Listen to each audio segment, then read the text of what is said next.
So friends, ఈ వీడియోలో నేను క్యూమ్యాథ్ అనే కంపెనీలో అప్లై చేశాను రీసెంట్గా అండ్ ఇంటర్వ్యూ కూడా అటెండ్ అయ్యాను. సో ఆ ఇంటర్వ్యూ ఒక ఎక్స్పీరియన్స్ని చెప్తాం అనుకుంటున్నాను. సో క్యూమ్యాథ్ అనేది ఒక ఆన్లైన్ టీచింగ్ ప్లాట్ఫామ్ అనమాట. సో నేను రీసెంట్గా మ్యాథ్స్ టీచర్కి అప్లై చేశాను. వేకెన్సీ చూసి అప్లై చేసిన తర్వాత నాకు ఈమెయిల్ వచ్చిందనమాట. ఈమెయిల్లో ఒక టెస్ట్ రాయమని వచ్చింది. సో నేను ఆ టెస్ట్ కంప్లీట్ చేశాను. టెస్ట్లో ఏంటంటే మనకి English grammar questions and maths questions ఉన్నాయి. ఫస్ట్ రౌండ్ క్లియర్ అయిపోయింది. సో క్లియర్ అయిపోయిన తర్వాత నాకు ఒక మెయిల్ పెట్టారనమాట. మెయిల్లో ఏం చెప్పారంటే ఇంటర్వ్యూ రౌండ్ అని చెప్పారు. అండ్ నాకు అక్కడ ఇన్ఫర్మేషన్ ఏమి ఇచ్చారంటే, ఇప్పుడు నేను టీచర్గా అనుకొని నాతో పాటు నన్ను ఇంటర్వ్యూ చేయడానికి వస్తారు కదా, వాళ్ళని నా స్టూడెంట్స్లా అనుకొని వాళ్ళకి టాపిక్స్ చెప్పమని నాకు ఇచ్చారనమాట. ఇంగ్లీష్లో 2 టాపిక్స్ ఇచ్చారు, మ్యాథ్స్లో 1 టాపిక్ ఇచ్చారు. సో ఇంగ్లీష్లో నాకు రైమింగ్ వర్డ్స్ గురించి చెప్పమని ఒకటి ఇచ్చారు, లేదంటే కాన్సనెంట్ ఎస్ గురించి చెప్పమని ఇచ్చారు. రెండిట్లో ఒక టాపిక్ చెప్పచ్చు అనమాట. అండ్ నెక్స్ట్ వచ్చేసరికి మ్యాథ్స్లో ఏమి ఇచ్చారంటే ఒక స్కేల్ ఉంటుంది, బ్రోకెన్ స్కేల్ మీద పెన్సిల్ ఉంటుంది. సో ఆ పెన్సిల్ లెంత్ ఎంత చెప్పమని ఇచ్చారు. సో ఓకే, ఇదంతా బాగానే ఉంది. అందులో ఏమి ఇచ్చారంటే నాకు 15 మినిట్స్ సెషన్ చెప్పాలి, అంటే నాకు ఇచ్చింది 15 మినిట్స్ ఎక్స్ప్లెయిన్ చేయాలని చెప్పి ఇచ్చారు. సో ఓకే అని చెప్పి నేను బుక్లో రాసుకున్నాను, రైమింగ్ వర్డ్స్ రాసుకున్నాను, కాన్సనెంట్ ఎస్ గురించి రాసుకున్నాను, మ్యాథ్స్ ఎలా చెప్పాలో రాసుకున్నాను. సో ఇంటర్వ్యూ అటెండ్ అయిన తర్వాత తను ఏం చెప్పిందంటే నన్ను ఎక్స్ప్లెయిన్ చేయమని చెప్పింది. సో నేను ఎక్స్ప్లెయిన్ చేస్తున్నాను అనమాట. నేను బుక్లో రాసుకుంది ఎక్స్ప్లెయిన్ చేస్తున్నా. నేను బుక్లో రాసుకుంది 15 మినిట్స్ ఎలా చెప్తాను చెప్పండి. ఇప్పుడు రైమింగ్ వర్డ్స్ అంటే ఏంటి? రైమింగ్ వర్డ్స్ అంటే at the end of the word 2 words కి కనుక సేమ్ సౌండ్ ఉంటే దాన్ని రైమింగ్ వర్డ్స్ అంటాం. Example cat, mat, sun, fun, ఇట్లాగనమాట. ఇట్లాగని చెప్పి నేను ఒక 15 వర్డ్స్ రాశాను. ఇప్పుడు కిడ్స్ అనుకోండి, నేను 2 వర్డ్స్ చెప్తాను, వాళ్ళని తర్వాత నోట్స్ లో రాసుకోమా అని చెప్పి చెప్తాను. తర్వాత నేను ఏం చేస్తానంటే పీడిఎఫ్ చూపించి ఈ వర్డ్ ఏంటి, ఈ వర్డ్ ఏంటి, ఇవి 2 రైమింగ్ గా కాదా, అట్లాగా. ఇప్పుడు మనం పీడిఎఫ్ చూపించి కిడ్స్ ని చెప్పమంటే వాళ్ళు చెప్పే విధానం వేరేలా ఉంటది. ఇప్పుడు ఈవిడ ఇంటర్వ్యూర్ కదా, ఇప్పుడు ఈవిడకి నేను నా బుక్ చూపించి చెప్పడం కుదరదు కదా. ఇప్పుడు వాళ్ళు నన్ను 15 మినిట్స్ చెప్పమన్నప్పుడే నాకు అనిపించింది, మెయిల్లో చూసినప్పుడే అనిపించింది 15 మినిట్స్ ఎలా చెప్తాను నేను, నా నోట్స్ లో చూసి నేను ఎలా చెప్తాను. ఇప్పుడు ఫర్ ఎగ్జాంపుల్ నాకు ఏదైనా ఆన్లైన్ లో చెప్పొచ్చు మీరు అని అందులో రాసుంటే నాకు అర్థమయ్యి నేను ఒక పీడిఎఫ్ ప్రిపేర్ చేసుకుని దాన్ని షేర్ చేసుకుని చెప్పేదాన్ని. అది ముందు చెప్పకుండా నేను ఇంటర్వ్యూకి వెళ్ళిన తర్వాత అప్పుడు చెప్తుంది, అది నేను 15 మినిట్స్ ఎలా చెప్తానంటే ముందే చెప్తే నేను ప్రిపేర్ చేసుకునేదాన్ని కదా. అంటే మీకు తెలియాలి, మీరు ముందుగానే ప్రిపేర్ చేసుకుని రావాలి అని చెప్తుంది. అంటే ఇప్పుడు ఇంటర్వ్యూకి వెళ్తే మనం వాళ్ళ క్వశ్చన్స్ అడిగితే మనం ఆన్సర్స్ చెప్తాం, కానీ మనం ఇంటర్వ్యూకి వెళ్ళి అందులో మన మెయిల్లో నుంచి పీడిఎఫ్ షేర్ చేసుకుని వాళ్ళ స్క్రీన్ ని మనం షేర్ చేసుకుని చెప్పడం అనేది మనకు తెలియదు కదా. వాళ్ళు అక్కడ క్లియర్ గా మెన్షన్ చేయలేదు, నాకు తెలియలేదు. నేను వెళ్ళి నోట్స్ లో రాసుకుంది చెప్పాను, ఆవిడకి 15 మినిట్స్ రాలేదని చెప్పి అదొకటి చెప్పింది. అది 15 మినిట్స్ నోట్స్ లో చూసి చెప్పడం అనేది కుదరదు. స్క్రీన్ షేర్ చేసి చెప్పడం అయితేనే మనకి 15 మినిట్స్ అయినా హాఫ్ అన్ అవర్ అయినా కుదురుతుంది అనమాట. సో అది వాళ్ళ మిస్టేక్. సెకండ్ మిస్టేక్ ఏంటంటే మ్యాథ్స్ ప్రాబ్లం అనమాట. మ్యాథ్స్ ప్రాబ్లం కూడా 5 మినిట్స్ లో చెప్పేది 15 మినిట్స్ చెప్పమని అంటుంది. అది 5 మినిట్స్ చెప్పేది 15 మినిట్స్ నేను సాగదేలేను కదా.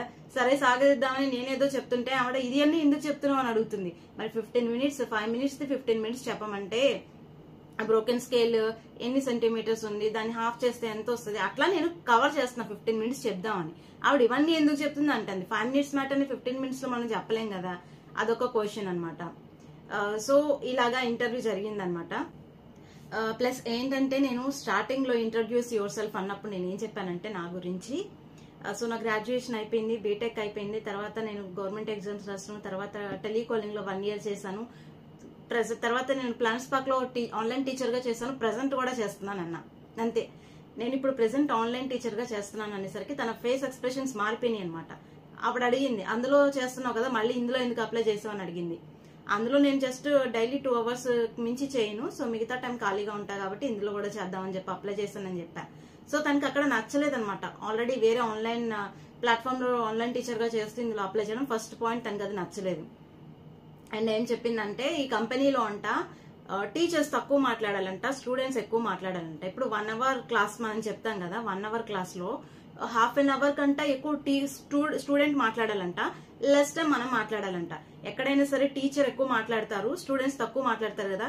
ఇప్పుడు టీచర్ ఎక్కువ ఎక్స్ప్లెయిన్ చేస్తేనే కదా పిల్లలకి అర్థమయ్యేది. అలా కాదంట, స్టూడెంట్స్ ఎక్కువ డౌట్స్ అడగాలంట, స్టూడెంట్స్ ఎక్కువ క్వశ్చన్స్ అడగాలంట, వాళ్ళే ఎక్కువ మాట్లాడాలంట. వాళ్ళే ఎక్కువ మాట్లాడితే వాళ్ళకి నేనేం ఎక్స్ప్లెయిన్ చేస్తే వాళ్ళకి ఏం అర్థమవుతుంది. అది ఆ కంపెనీ రూల్ అంట తను చెప్తుంది. మా కంపెనీలో టీచర్స్ తక్కువ మాట్లాడాలి, స్టూడెంట్స్ ఎక్కువ మాట్లాడాలి, దాని స్టూడెంట్ ఎంగేజ్మెంట్ అని చెప్తుంది. స్టూడెంట్ ఎంగేజ్మెంట్ ఉండాలంటే ఫస్ట్ టీచర్ చెప్పాలి, టీచర్ చెప్పింది స్టూడెంట్కి అర్థం అవ్వాలి కదా. సో ఇది నాకు ఆ కంపెనీలో ఫస్ట్ నచ్చలేదు. అండ్ తను చెప్తుంది, మీ కంపెనీ నువ్వు చేస్తున్న ప్లానర్స్ పర్ కంపెనీలా కాదు, ఇక్కడ అంతా వేరేగా ఉంటది, అక్కడ మీకు అలాగా ఓకే చేస్తారేమో, ఇక్కడ అలా కాదు, ఇక్కడ స్టూడెంట్స్ ఎక్కువగా మాట్లాడాలి, టీచర్స్ తక్కువగా మాట్లాడాలి అని చెప్పింది. అది నాకు ఆ పాయింట్ నచ్చలేదు. అండ్ ఈ ఇంటర్వ్యూ అటెండ్ అవ్వక ముందు ఫస్ట్ నేను యూట్యూబ్ లో కొట్టాను అనమాట, క్యూమ్యాథ్ కంపెనీ గురించి తెలుసుకుందాం, ఇంటర్వ్యూ అటెండ్ అవ్వకముందు అసలు ఏంటి అని. యూట్యూబ్ లో కొట్టగానే ఇమీడియట్ గా యూట్యూబ్ షార్ట్ ఓపెన్ చేశా. అందులో ఒక పర్సన్ ఏం చెప్పాడంటే, ఈ క్యూమ్యాథ్ కంపెనీలో ఇంటర్వ్యూ అయిపోయిన తర్వాత ట్రైనింగ్ పీరియడ్ ఉంటది కదా, సో అందులో జాయిన్ అవ్వాలంటే మనం 7,000 మనీ కట్టాలి అని చెప్పాడు. ఎందుకంటే ఇప్పుడు మ్యాథ్స్ టీచర్ అంటే స్మార్ట్ బోర్డ్స్ ఉంటాయి కదా, స్మార్ట్ బోర్డ్స్ మీద మనం ఇక్కడ రాస్తే స్క్రీన్ మీద కనబడుతుంది అనమాట. సో ఆ స్మార్ట్ బోర్డ్స్ వాళ్ళు ఇస్తారు, మనం డబ్బులు కడితే వాళ్ళు ఇస్తారు మనకి. సో దానికోసమో ఇంకో దేనికోసమో తెలీదు, దానికోసము ప్లస్ దానికి 7,000 ఇంకా కట్టాలన్నారు. సో నాకు అది నచ్చలేదు. ఇప్పుడు కంపెనీలో మనం జాయిన్ అవ్వాలంటే దానికి మనీ కట్టడం అనేది నాకు నచ్చలేదు. ఎందుకంటే అతను ఏం చెప్పాడంటే, మనం మనీ కట్టినా మనకి బోర్డు వచ్చిన తర్వాత మనం డెమోస్ తీసుకోవాలి, డెమోస్ తీసుకున్న తర్వాత స్టూడెంట్స్ ని జాయిన్ చేసుకోవాలి. ఇంత చేసి మనం డెమోస్ తీసుకుని స్టూడెంట్స్ జాయిన్ అవ్వలేదు అనుకోండి, మనకే మనీ లాస్. సో ఇవన్నీ ఆలోచించి నేను ఇంటర్వ్యూ అటెండ్ అవ్వకముందే నాకు నెగిటివ్ ఇంప్రెషన్ వచ్చేసింది మైండ్ లో. అదేంటి, ఈ జాబ్ లో జాయిన్ అవ్వాలంటే మనీ కట్టాలా అంటే, నేను ప్లానెట్స్ పార్క్ లో జాయిన్ అయినప్పుడు నేను 1 రూపీ కూడా కట్టలేదు. అలాగే నేను టెలికాలింగ్ కంపెనీలో చేస్తున్నా, జాయిన్ అవడానికి 1 రూపీ కూడా కట్టలేదు.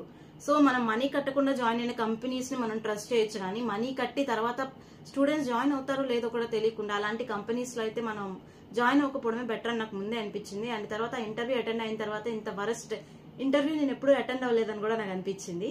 సో ఇది క్యూమ్యాథ్ కంపెనీ యొక్క ఇంటర్వ్యూ ఎక్స్పీరియన్స్ అనమాట నాది.